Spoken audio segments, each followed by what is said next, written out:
രാത്രി എന്താ കഴിക്കാനുള്ളതെന്ന് അറിയാൻ വേണ്ടിയിട്ട് പാത്രം ചെന്ന് തുറന്ന് നോക്കിയപ്പോഴത്തേനാണ് എനിക്ക് മനസ്സിലായത് ചക്കപ്പുഴുക്കാന്ന്. Oh no, I am trapped. കുറച്ച് ദിവസമായിട്ട് ഇത് തന്നെയായിരുന്നു ഇവിടെ. വീട്ടിലുള്ള സാധനങ്ങൾ വെച്ച് വേറെ എന്തുണ്ടാക്കാമെന്ന് അങ്ങനെ ആലോചിച്ചപ്പോഴത്തേനാണ് നമ്മുടെ ജെമിനി അമ്മച്ചി പറഞ്ഞത് പോയി സാലഡ് ഉണ്ടാക്കടാമെന്ന്. റെസിപ്പിയൊക്കെ കണ്ടപ്പോഴത്തേനും ഇത് എളുപ്പമാണല്ലോ എന്ന് വെച്ചപ്പോഴത്തേനും എന്നാൽ പിന്നെ ഒരു കൈ നോക്കിയേക്കാമെന്ന് ഞാൻ വെച്ച്. പിന്നെ അതുമാത്രമല്ല, ഗ്യാസ് ലാഭിക്കാമല്ലോ. സാലഡ് ഉണ്ടാക്കുന്നതിന് വലിയ ഗ്യാസൊന്നും വേണ്ടാത്ത പരിപാടിയല്ലേ.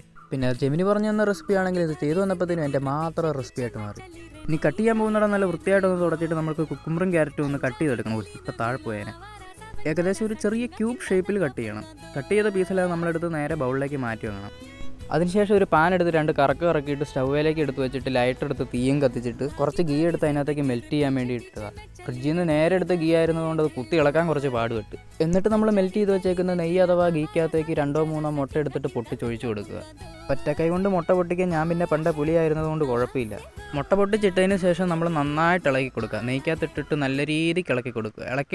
ഇളക്കി ഏകദേശം ഈ കാണുന്ന ഒരു പരുവത്തിലായി കഴിയുമ്പോഴത്തേനും നമുക്ക് അതെടുത്ത് നേരെ ആ നേരത്തെ കട്ട് ചെയ്ത് വെച്ച വെജിറ്റബിൾസിലേക്ക് ഇട്ട് കൊടുക്കാം. ഇപ്പം നമ്മുടെ ഫസ്റ്റ് സ്റ്റെപ്പ് കഴിഞ്ഞ് ഇനിയിപ്പോൾ സെക്കൻഡ് സ്റ്റെപ്പാണ് സീസണിങ് ചെയ്യാൻ വേണ്ടിയിട്ട് നമ്മൾ കുറച്ച് വെജ് മയോ ഒഴിച്ച് കൊടുക്കുക. എന്തെങ്കിലും ഒരു പൊട്ടറ്റോ ചിപ്സ് ഇട്ട് കൊടുക്കുക. എന്നിട്ട് നന്നായിട്ട് മിക്സ് ചെയ്ത് കൊടുക്കുക. അങ്ങനെ മിക്സ് ചെയ്ത് നമ്മുടെ സാലഡ് ഇതേ ഈ പരുവത്തിലായി.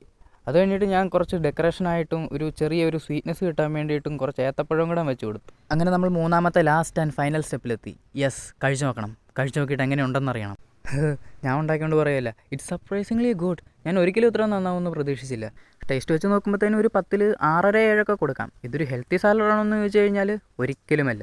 വളരെ എളുപ്പത്തിൽ എന്തെങ്കിലും ടേസ്റ്റി ആയിട്ട് ഉണ്ടാക്കുവാൻ വേണം, വയറും പെട്ടെന്ന് പറയണം. അങ്ങനെ ഒരു സിറ്റുവേഷൻ ആണെങ്കിൽ നമുക്കിതൊന്ന് ട്രൈ ചെയ്ത് നോക്കാവുന്നതേ ഉള്ളൂ. എന്ത് തന്നെയാണെങ്കിലും നമ്മൾ എല്ലാ ദിവസവും രാത്രി ഡിന്നറിന് ചോറ് കഴിക്കുന്നതിനേക്കാളും ഫാർ ബെറ്ററാണ്. ഒരു പ്രാവശ്യം ഉണ്ടാക്കി നോക്കുക, കഴിക്കുക. ഇഷ്ടപ്പെട്ടെങ്കിൽ കമൻറ്റ് ഇടുക. ശരിയെന്നാൽ ഇതൊന്ന് കഴിക്കട്ടെ.